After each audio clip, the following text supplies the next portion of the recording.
Serge Carrère, bonsoir. Bonsoir. Juste ici en pleine ville, rue Mirepoix, devant la librairie BD Ciné qui fête ses 20 ans. Et pour l'occasion, tout un tas d'auteurs viennent dédicacer. Et vous, Serge Carrère, vous êtes toulousain et vous reprenez donc Achille Talon, ce mythique personnage. Alors, vous reprenez depuis le début ou depuis la fin? Je reprends une nouvelle collection d'Achille Talon. Les éditions d'Argo, pour qui je travaille pour notre série, m'avaient demandé de faire des essais sur les pages de scénarios de Fab Caro. Ouais. Et je peux dire que ce sont vraiment les scénarios qui m'ont poussé à dessiner. Alors peut-être qu'on peut expliquer qui est Achille Talon. On le connaît évidemment, il a été inventé par Greg en 63 pour le journal Pilote.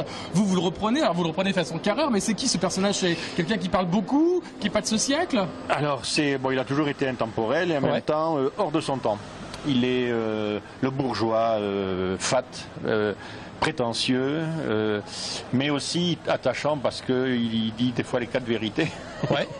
Et il est assez détonnant malgré son physique assez bonhomme, quoi. Alors il est toujours en décalage. Alors là, on le voit, on est dans une situation où il découvre peut-être les téléphones, les smartphones, il découvre la vie, savoir quel ordinateur il faut acheter. Vous êtes amusé là-dedans d'ailleurs? Complètement. Tout le monde pourra s'y reconnaître parce que tout le monde a tâtonné au début, que ce soit sur l'ordinateur ou au téléphone, savoir si on se fait pas arnaquer, si tout fonctionne et comment ça fonctionne. Et on pourra vraiment y trouver des tas de portraits de la famille ou des amis, enfin toutes ces personnes qui sont confrontées à la vie de maintenant. Alors il se passe beaucoup de choses sur la plateforme Midi-Pyrénéenne, en tout cas en bande dessinée. On sait que Ferry, l'Ariégeois, a repris au scénario, en tout cas Astérix Obélix. Vous reprenez au dessin Achille Talon. Qu'est-ce qui se passe? On fait confiance aux dessinateurs toulousains? Depuis longtemps, heureusement. Ouais. Autant Ferry que moi, ça fait quand même quelques années que nous roulons notre bosse dans ce métier-là. Et après, c'est le hasard des rencontres, que ce soit Ferry et moi, on travaille chez les mêmes éditeurs. Ouais. Et on a été, on est reconnu pour notre travail. D'accord, ouais. Quand je vois ce personnage, c'est un personnage agronné comme on dit si bien, mais au début c'était la ligne claire. Est-ce que vous faites de la ligne claire encore, vous? Alors moi j'ai l'école Marcinelle, donc c'est l'école de Franquin plus. Ouais. Et alors c'est plein de traits partout, c'est ça? Ouais, c'est un trait plus nerveux, on va dire. Ouais. En plus je travaille au pinceau. Et c'est vrai que Greg aussi, c'était l'école de Franquin.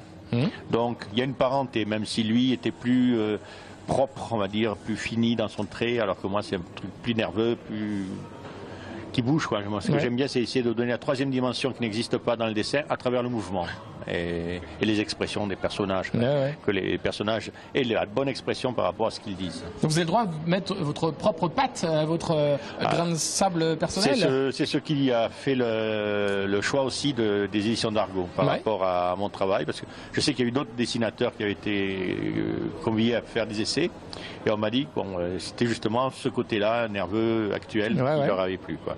Parce qu'ils voulaient dépoussiérer un peu le personnage. Ouais. Est-ce que le monde de la bande dessinée va bien d'ailleurs, alors que ce soit à Toulouse ou ailleurs? On dit que le monde de la bande dessinée ne connaît pas la crise. Est-ce que c'est peut-être le seul monde qui ne connaît pas la crise? Oui, tout le monde. Il y aura de la crise partout. C'est-à-dire qu'il y a beaucoup de production. Ça, c'est un problème inhérent actuellement à la BD. Ouais. Et ensuite, c'est vrai qu'il y a une mutation, on va dire, qui s'opère au niveau du travail. Il faut rester en éveil par rapport à ce qui peut se passer, quoi. Très bien, merci Serge. On rappelle ici que c'était donc Achille Talon, nouvelle tomaison faite par vous, devant la librairie bande dessinée BD Ciné qui fête ses 20 ans. Merci à vous François.